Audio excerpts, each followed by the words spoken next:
जल तारा घमंड बाकी हम एगो हइए हई इतना धन कमा देनी तू का कमैले बाड़ धीरू भाई अंबानी रिलायंस के मलिकार ओइले गोइले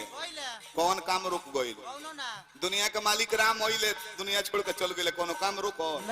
कौन हइया ओइले चल गइले कोनो काम रुको आ हमनी के तनी भर कमाए लगो तनी जा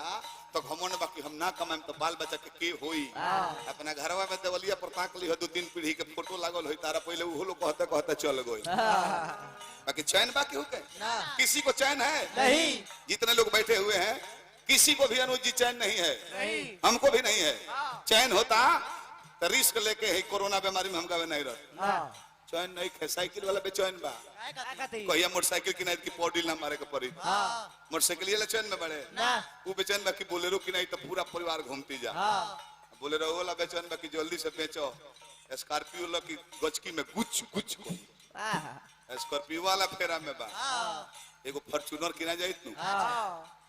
गांव के लोग के सामने हड़हड़ा के जोईती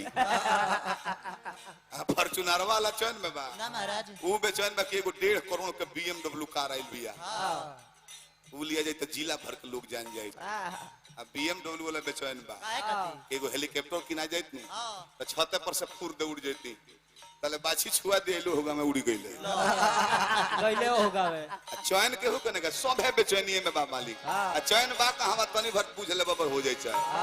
बाकी बुझल के नु काफी हो सिलेंडर बोल दब कि हे प्रभु कमैले में तन हमरो हो भाइयों के हो भतीजों के हो बेटों के हो गांव के लोग के हो सिलेंडर बोल दब तबे कृपा करी है जले एगो हम हइए हई तले ना हई है द्रौपदी के घमंड रहे कि 5-5 पति वाले दुशासन के छतिया फाड़ दी है भीम का दवा लगा के अर्जुन गंडी उधारी हमें जे देवता लोग भी धनुष के तनकार से कांपी जाला 5-5 को पति बैठल वालो हमर का बिगड़ी है घमंड में बड़ी तले भगवान ना आइले